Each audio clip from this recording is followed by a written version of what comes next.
You're listening to The Ride to Work with Pastor Fred. Fuel for your faith before you clock in. Enjoy the ride. Good morning, good afternoon, and good evening. This is The Ride to Work. And this week we're diving into a brand new series entitled Pain Free. This is Pain Free Week. Listen, but let me tell you right now, this series is not about pretending pain doesn't exist. That's not what this is about. It's really about exposing what happens when people become so accustomed to pain that they confuse numbness with healing. I want you to tune in. Get yourself engaged in the ride this week. We're talking about pain free because a lot of people are walking around saying, I'm good now. I'm over it. You know, that stuff. It doesn't bother me anymore. But they really aren't healed. They're just disconnected. They stopped feeling because feeling became too much for them. It became too heavy for them. And one of the most dangerous things that can happen to a person is learning how to function while secretly you're being fractured. Please hear me when I say that. That's very dangerous, because just because you can go to work, you can laugh in public, you can post online, all that stuff, you can show up for everybody else, that doesn't mean your soul is recovered from what hurt you. Some people didn't heal, they just adapted. So we want to talk about that this week. This is pain-free week, but I don't want you to get the wrong idea or perception about what we're going to be discussing. Numbness does not mean healed. And we're going to start right there, because numbness is not healing. You see, pain has a purpose. Let me say that. Pain, it has a purpose. And let me expand on that for a minute. See, because pain alerts you that something needs attention. So when you stop feeling pain, that can mean one or two things.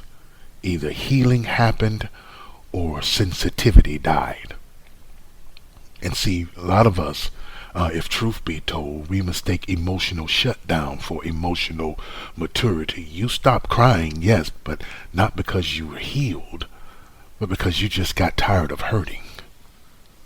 Yeah, that's what happened. You let me see, stop trusting. Let's use that. And it's not because everybody changed. It's because vulnerability started feeling dangerous. You didn't want to leave yourself out there to get hurt again. You stopped opening up. Yes, you did. Not because you found peace. Come on, let's tell the truth. Because disappointment trained you to expect less. That's what happened. And now people call you strong when really you just learned how to survive being disconnected. That's what it is. See, just because it stopped hurting doesn't mean it stopped damaging you. I need you to get that and hear me when I say that. Some wounds stop screaming. They stop screaming. They do. Some of that hurt and that pain, it stops screaming. It does, but it's still spreading internally. Things are still going on internally. It's still saturating, your spirit with just pain and hurt and dysfunction. That's what's going on. And we can go a little deeper in it if you want to. See, because there's a danger in being numb. The danger of numbness is this. Numb people stop recognizing what's unhealthy. My goodness. See, when you lose sensitivity spiritually or emotionally, you begin to tolerate things you once would have confronted. You would have met that thing head on. We say let's stop this before it even gets started. Let's nip this in the bud. You know that saying. But you begin to tolerate stuff that you'd have confronted head on right in its onset. Give you an example. Let's say, I don't know if this is you or not. But let's just give it a shot. If it's you, just, if ain't nobody riding with you, you can say, yeah, that's me. Nobody else will hear you but you and God. But let's say it like this. Disrespect doesn't bother you anymore. Is that anybody out there? It don't bother you no more. Especially when you know you're being disrespected, but you don't even, it doesn't even matter to you. It don't even bother you anymore. Chaotic situations, different types of just confusion, it don't shock you anymore. You're not shocked by anything anymore.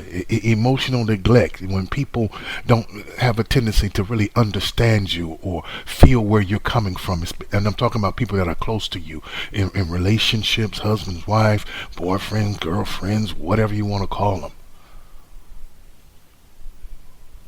Emotional neglect now, it feels normal now. It feels normal. Because watch this, numbness lowers your standards for health. It lowers it. And eventually you start calling survival peace. You think you at peace. But peace and numbness, they're not the same thing. Writers, they're not the same thing. Peace is healed. Numbness is shut down. See the difference? When I'm at peace, that means I'm healed of whatever the situation was, is, trying to disrupt my flow, whatever. But when I'm numb, that means I'm just shutting it down. That's what that means. That's not peace. That's not peace. So how do you begin healing? How do you begin healing? Where do we go if we're at this point? Where do we go? First thing, I need you to stop pretending. That's the first thing I need you to do. Stop pretending. Healing begins when honesty begins. You stop saying, I'm good, I'm fine, when deep down you know you're exhausted. You're tired. Stop glorifying how much pain you carry. A lot of people do that. I'm just going through so much right now. I got so much going on. I got this and that. And man, people just don't understand. Man, if you just knew what I dealt with, if you just knew all the stuff that I got going on, if you knew, man, stop glorifying how much pain you carry. Give yourself permission to feel again. Stop all of that. God can't heal the version of you that keeps hiding behind performance. Stop it. Healing starts where pretending ends. If you know you jacked up, you jacked up. Admit it to yourself and present that to God. God, I need help. Stop pretending. You're rehearsing those same old lines over and over again. Stop pretending so you can start healing. That's how it begins. Second thing I need you to understand, look, survival mode can shut down emotion. We talked about being in survival mode before. We've talked about it. We did. Some of you didn't become numb overnight. It wasn't an overnight thing. You got disappointed too many times. Too many times you were betrayed. Too many times you were overlooked. And eventually your mind said, you know what? Feeling deeply is dangerous. Having feelings about this person or having feelings about this situation, man, that's dangerous. Because it leaves me vulnerable. And then survival mode took over. That's what happened. It took over. And now you're constantly on alert. You're constantly guarded. You're constantly preparing for the next hurt. Even in moments where you should feel safe. Even around people that you should be comfortable with. That's what pain does when it goes untreated. It teaches you how to survive instead of live. And some of us, we're surviving. We're not living, we're surviving. Some people don't heal from pain. They adapt to it. I hope you're hearing me this morning. They just adapt to it. You're not healed from it. You just learned how to adapt to it. And here's the side effect. We dealt with side effects last week. Here's the side effect of that. When survival mode becomes permanent, when you're permanently in survival mode, you lose the ability to rest emotionally. That's why you can't sleep. That's why you're restless. That's why you're always looking over your shoulder. nervousness, anxiety, all that stuff, because pain trains your nervous system to expect danger. And that's where you're living. That's where you ended up. In that situation, in that environment, and you're expecting the worst when really ain't nobody checking for you like that. Really, everybody that's around you or people that you've surrounded yourself with, they're probably real good people. But you're in survival mode.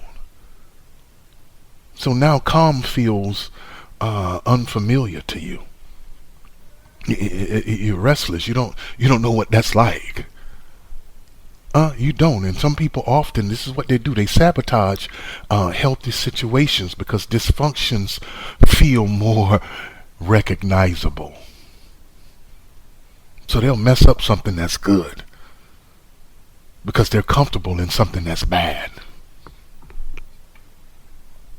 My. That's why healing requires safety. It requires safety. Let me tell you, this is what I need you to do. And I'm not just talking about physical safety. I'm talking about emotional and spiritual safety. You need environments where you don't have to constantly defend yourself. That's what you need. You need relationships that don't feed your anxiety. Don't put you on edge like that. Moments with God where you stop performing and start recovering. That's what you need. Healing begins when your soul no longer feels like it's being attacked. That's when healing begins. You will never heal in environments that keep continuously reopening old wounds. You won't heal from that. Never. Last thing I need you to understand, and I'm done. Look, God wants more than your functionality. Man, and I hope you get this. This is the final truth. I hope you get this. God is not impressed by your ability to function broken. He's not impressed by that.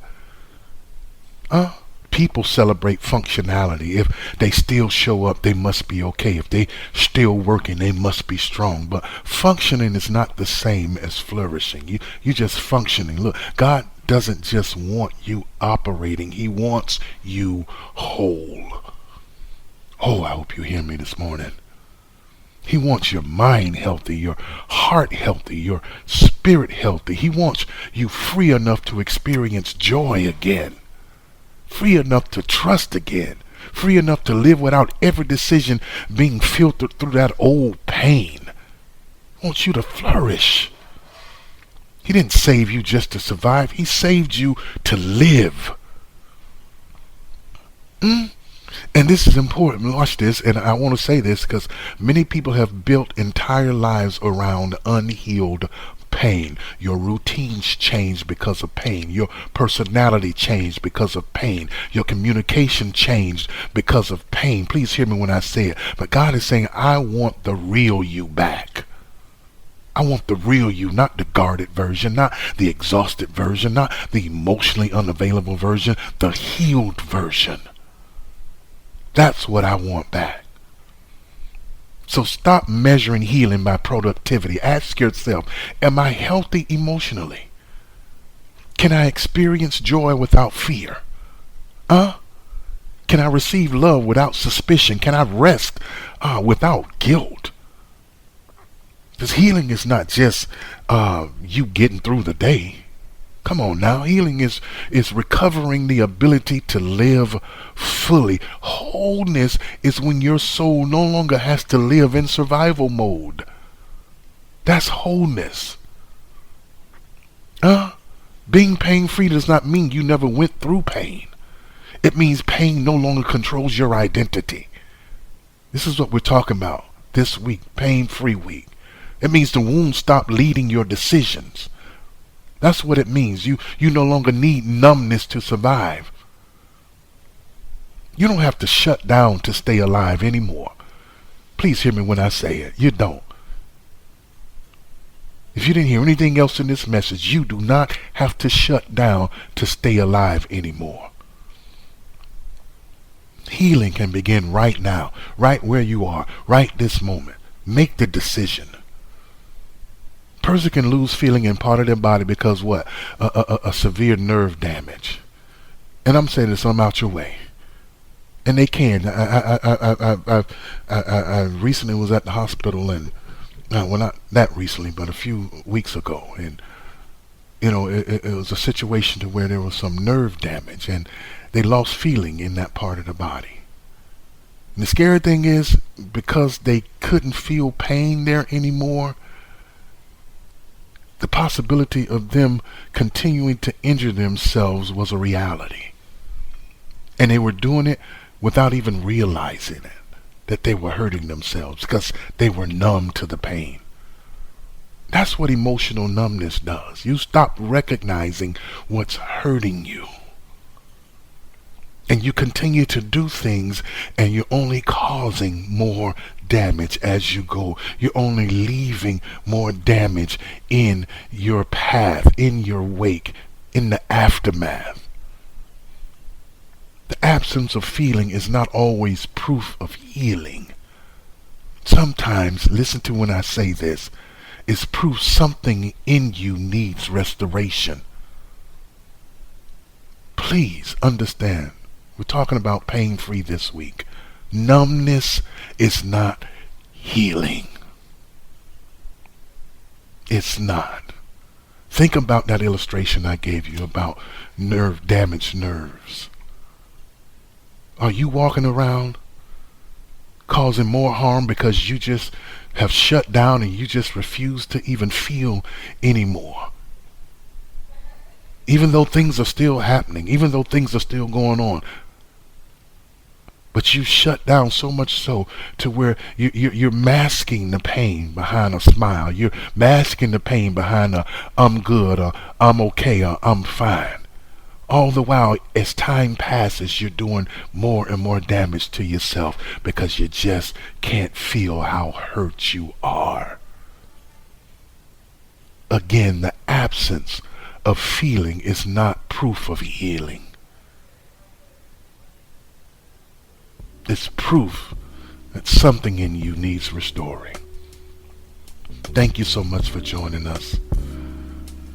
We'll be writing again tomorrow morning on this pain-free week. Have a blessed day.